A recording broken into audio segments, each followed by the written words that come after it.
Hi, Stephen Hand from Staccato in Hobart. In part 4 of my discussion about George Silver's True and False Times and the misconceptions that arise around them, I want to look at a really critical aspect of Silver's True and False Times, which is the concept of the first true time. Now, people who have a different interpretation of Silver's True and False Times to me seem to be really obsessed by the first true time. And you know what? They're 100% right, because the first true time is arguably the most important of Silver's true times. And that's why in my book that I wrote about a decade ago, I had a really detailed discussion of the first true time. I looked at it in detail on page 14 and pages 64, 65. There was a really detailed discussion of it. And I illustrate 24 separate techniques that utilise the first true time, because it is a critically important part of Silver's system. So what is the first true time and why is it so important? The first true time is the time of the hand.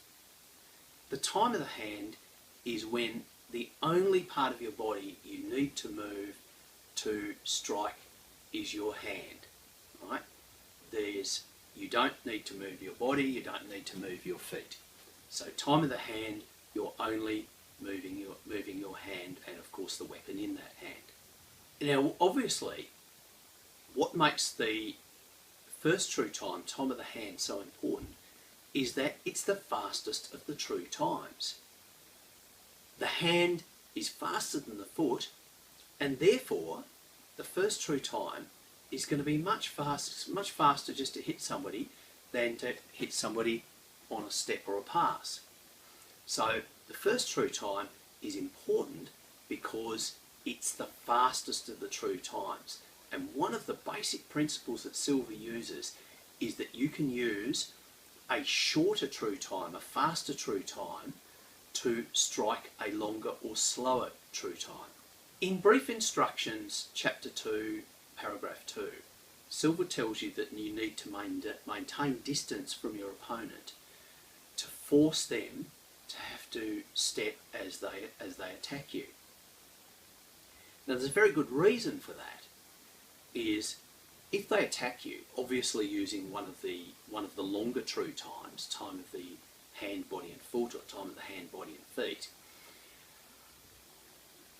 by necessity they're going to be using a longer true time than you can use to intercept that attack and to counterattack them in.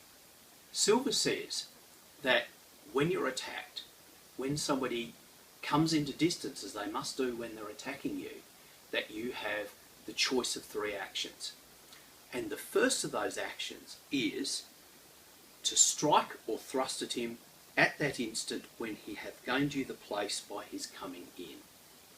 So just for completeness, the other 2 actions that you can perform when somebody attacks you is to parry and riposte, or to slip back and to strike at him after his attack has fallen short. So the first action, and arguably the most important in Silver's mind and Silver's system, is to strike at your opponent using the first true time, the time of the hand, as soon as they have brought a target within distance for you to strike. And what I'm going to show you now are a series of actions explicitly described by Silver in Brief Instructions that use the first true time to intercept a longer true time.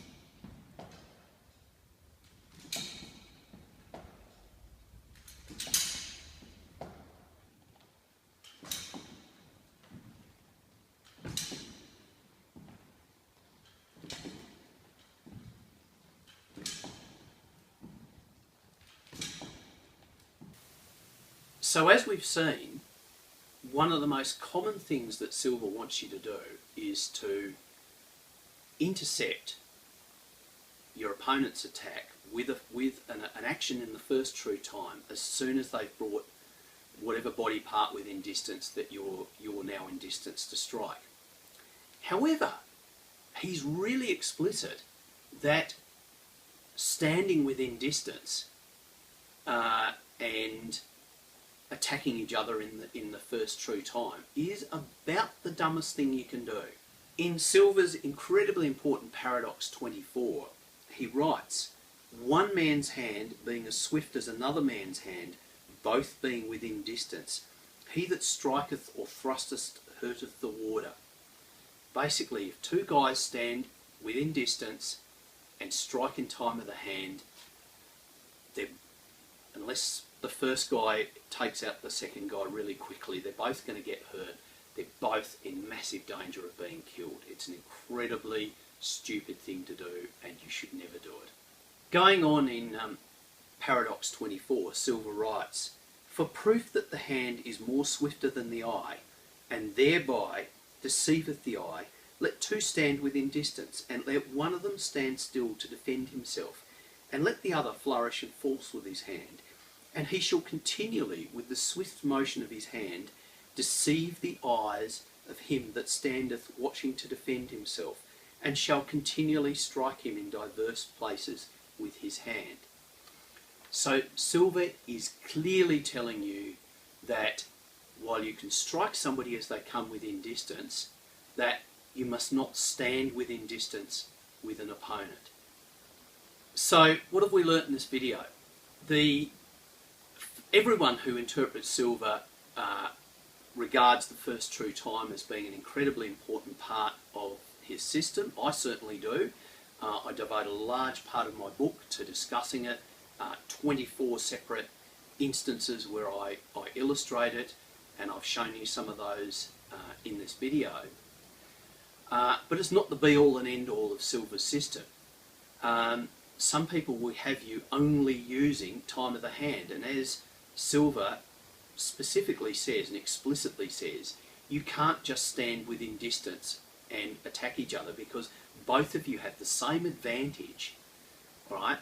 And it just isn't going to work. You're both going to get killed. It's a recipe for getting a double hit.